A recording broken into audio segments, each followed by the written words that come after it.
जय माता दी। नमस्कार, मेरे इस चैनल में आप सबका स्वागत है।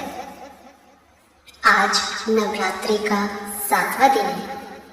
आज के दिन माता कालरात्रि की पूजा होती है। दुर्गा के 9 स्वरूपों में 7वां स्वरूप माँ कालरात्रि जी का है। कालरात्रि जी देवी का शरीर रात के अंधकार की तरह काला है। गले में विद्युत की माला और बाल बिखरे हुए हैं। भक्तों के लिए माँ कालरात्रि सदैव शुभ फल देने वाली है। 7वें दिन माता रानी की पूजा विधि विधान से करनी चाहिए, क्योंकि जो विधि विधान से माता रानी की पूजा करते हैं उसके सब मनोरथ सिद्ध होते हैं। कहा जाता है माँ कालरात्रि की पूजा करने से काल का नाश होता है। माँ के इस स्वरूप को वीरता और साहस का प्रतीक माना जाता है। ऐसी मान्यता है कि कालरात्रि की कृपा से भक्त हमेशा भयमुक्त रहता है। उसे अग्नि, जल, शत्रु आदि किसी का भी भय नहीं होता। आइए जानते हैं कैसे करें कालरात्रि माता की पूजा। नवरात्रि के 7वें दिन सुबह में स्नान आदि से निर्वृत्त होकर स्वच्छ कपड़े पहने, फिर माँ कालरात्रि की विधि विधान से पूजा अर्चना करें। देवी को अक्षत, धूप, गंध, रात रानी, पुष्प, गुड़, नैवेद्य आदि का अर्पित करें। सब दुर्गा माता की आरती करें। आकस्मिक संकटों के नाश के लिए इस दिन ब्राह्मणों को दान भी दे सकते हैं। माँ कालरात्रि की आरती और पूजा के समय सिर को हमेशा बांध के रखें।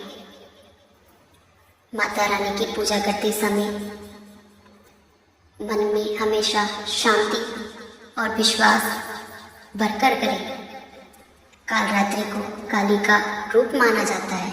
आइए जानते हैं माँ कालरात्रि की कथा। काली माँ इस कलयुग में प्रत्यक्ष फल देने वाली है। काली भैरव तथा हनुमान जी ऐसे ही देवी देवता हैं जो शीघ्र ही जागृत होकर भक्त को मनवांछित फल देते हैं।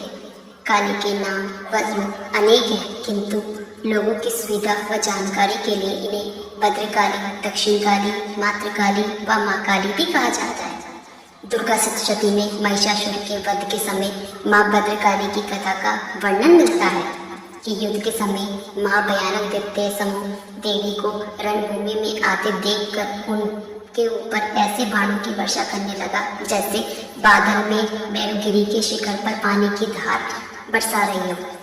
तब देवी ने अपने बाणों से उन बाण समूह को एकदम से काट दिया और घोड़े और सारथियों को भी मार डाला। साथ ही जो धनुष और अत्यंत ऊंची आवाज से माता रानी को ललकार रहे थे उनका सर तत्काल काट गिराया। धनुष कट जाने पर और अंगों के कट जाने पर माता रानी ने अपने दिव्य स्वरूप का दर्शन दिए और भद्रकाली ने शूल का प्रहार किया। उससे राक्षस के शूल के सैकड़ों टुकड़े हो गए और महादैत्य अपने प्राणों से हाथ धो बैठे। इसी तरह से माता रानी की पूजा करके ये कथा पढ़नी चाहिए। इससे सब महापाप दूर हो जाते हैं।